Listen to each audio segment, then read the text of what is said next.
Infidèle épisode 142, l'épisode commence. Vir suit son père jusqu'à un entrepôt où il a apporté le sac d'argent. Une caisse tombe sous les pas de Vir.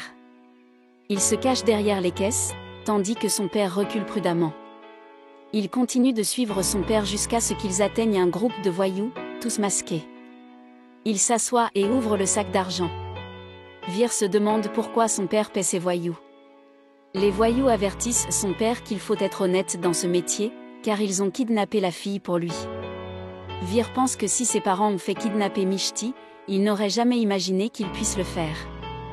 Quelqu'un menace Vir d'une arme par derrière. Vir se retourne prudemment. La police arrête Vir et le disperse dans l'entrepôt. Les voyous prennent la fuite sous les tirs aériens de la police, c'est le père de Vir qui a été kidnappé. Les policiers font une descente dans l'entrepôt et capturent plusieurs voyous. Le père de Vir est choqué de le voir là. Vir se plaint de sa chute, il est extrêmement déçu. Le père de Vir demande à l'inspecteur de l'enlever, lui et non son fils, qui est innocent. L'inspecteur lui ordonne de le prouver au tribunal, et ils doivent passer la nuit en prison. Le lendemain matin, Mishti était bouleversée. Elle se demandait comment convaincre Rohan qu'il devait aimer Paris.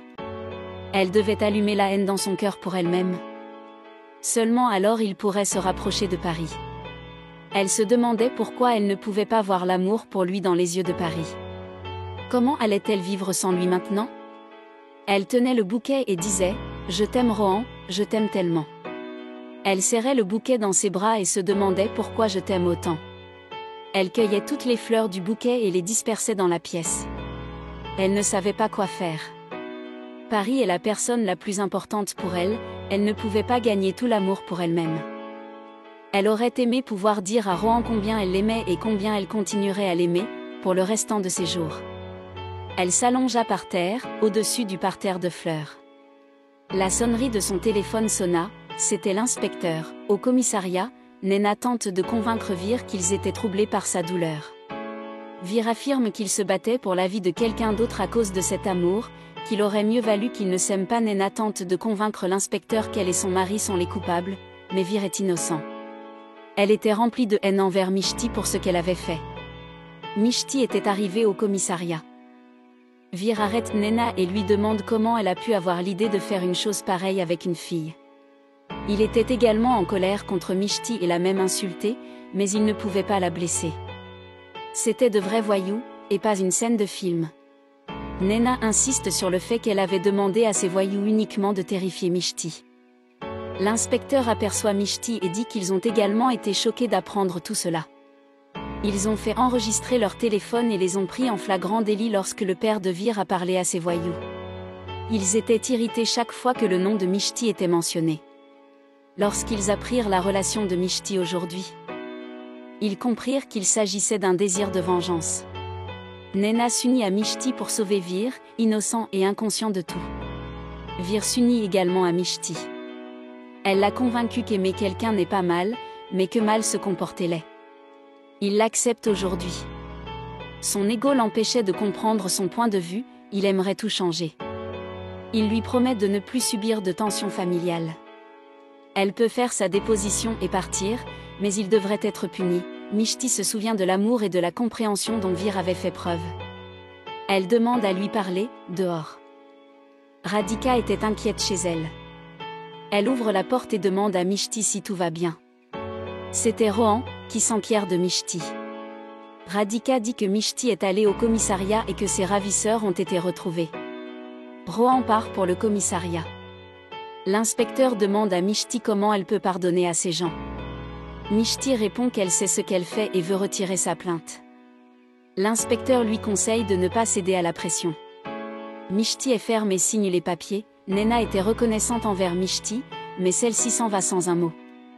La voiture de Rohan ne démarre pas. Il essaie de composer le numéro de Mishti, mais il est hors de portée. Il sort de la voiture. Mishti arrive au parking par derrière. Rohan aperçoit Mishti sur le parking. Il lui demande si elle va bien, ce que lui ont dit ses ravisseurs, l'ont-ils harcelée? Mishti reste sans voix. Rohan la serre dans ses bras, mais elle retire ses mains et paraît nerveuse. Elle s'évanouit sur son épaule. Rohan tente de la réveiller, puis la porte dans sa voiture. Paris et Arnaf sont assis dans un café local, Daba. Paris a le hoquet aussitôt. Arnaf dit à Paris qu'elle prend toujours du thé chaud au gingembre et le hoquet se déclenche. Il attire son attention sur le toit et le hoquet est soulagé. Arnaf demande à Paris si elle se souvient encore de ses manières de soulager ce hoquet. Paris demande où elle est hébergée. Arnaf dit qu'elle va épouser Rohan et quitter leur quartier. Paris dit qu'elle ne déménagera pas loin, en fait, elle demanderait à Rohan de prendre un appartement dans leur immeuble. Ils s'embrassent et partent, Rohan s'inquiétait pour Mishti. Les médecins disent qu'il s'agit d'une déshydratation ou d'une légère infection gastrique. Rohan leur demande de lui administrer rapidement une solution saline, car elle est inconsciente depuis 2 heures. Le médecin fait signe à l'infirmière de l'emmener dehors. L'infirmière convainc Rohan d'attendre dehors dans le couloir.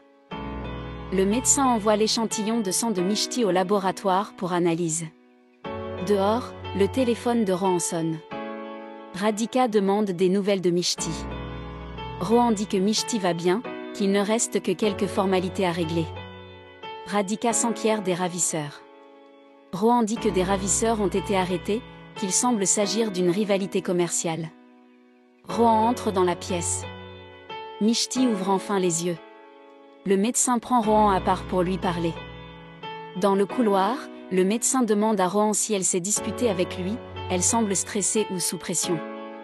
Il doit l'emmener en vacances, c'est un bon moyen de la soulager. Dans la pièce, Rohan ne voit pas Mishti s'asseoir. Il lui prend la main et lui demande si quelqu'un lui a dit quelque chose. Mishti pense à l'amour de Paris pour Rohan, à son bonheur et à son impatience d'être avec lui. Rohan demande si Vir a dit quelque chose. Le médecin pense aussi que Mishti est sous pression, même si tout allait bien il y a 2 jours. Il propose de partir en vacances 2 ou 3 jours, ce que les médecins pensent aussi. Mishti dit qu'elle a besoin de lui parler. Rohan accepte de l'écouter mais exige d'abord une promesse de vacances. Mishti pense que les vacances seraient une bonne occasion de parler à Rohan, sinon il pourrait aller voir grand-mère et en discuter. Rohan dit qu'il est vraiment impatient de demander sa main à grand-mère. Il suggère à Mishti de trouver une excuse auprès de grand-mère. Il lui demande s'il doit chercher les destinations. Mishti hoche la tête. Rohan était heureux et lui dit « Je t'aime ». Il la serre dans ses bras dans le lit et promet de ne plus la laisser seule. Mishti dit qu'elle pense qu'ils ne doivent pas parler de leur relation à grand-mère pour le moment, ils pourront lui en parler à leur retour de vacances. Rohan était prêt et serra Mishti dans ses bras, Vir se tenait à la fenêtre de sa chambre. Contrarié par son comportement envers Mishti et son attitude au commissariat, Nena s'approche de Vir et lui demande des excuses. Même Mishti leur a pardonné, sinon ils auraient été en prison. Elle demande à Vir de regarder sa mère. Vir ne voulait pas lui parler. Nena demande à Mishti ce qu'elle lui a dit pour lui dire qu'elle avait repris le rapport. Vir demande à sa mère de ne plus penser à lui et à Mishti, elle n'a plus besoin de penser à son bien-être. Rohan rentre à la maison.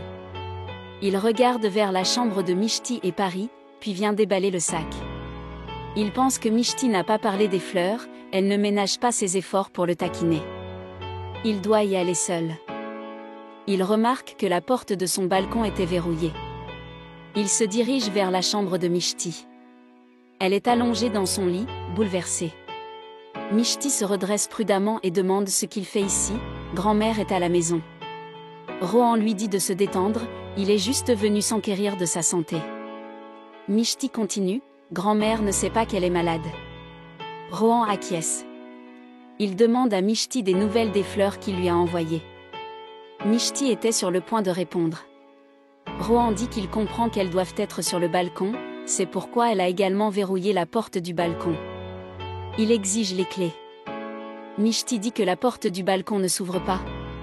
Ce n'est pas bien qu'ils se rencontrent de cette façon. Rohan répond, d'accord, d'accord. Il parlerait à grand-mère au plus tôt, ce qui leur permettrait de se rencontrer ouvertement. Il tient la main de Mishti, lui disant qu'il ne peut plus vivre sans elle. Mishti retire ses mains. Rohan aperçoit le bouquet de fleurs dans la poubelle. Il se plaint qu'elle l'ait jeté à la poubelle. Radhika arrive dans la pièce et parle à Paris au téléphone. Elle lui dit que Mishti a été appelé au poste de police, mais que Rohan est de retour. Les ravisseurs ont été arrêtés.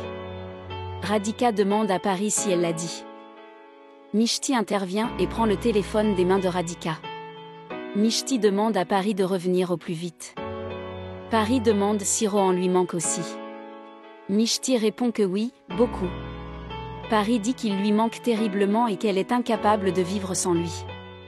Mishti répond qu'elle ne devrait pas non plus. Radhika demande pourquoi elle se parle en code. Elle prend le téléphone et conseille à Pari de revenir au plus vite. Avant que Radhika ne puisse quitter la pièce, Rohan dit que Mishti doit aller quelque part demain. Radhika demande où ? Mishti est sans voix. Ainsi l'épisode se termine. Merci et à très bientôt.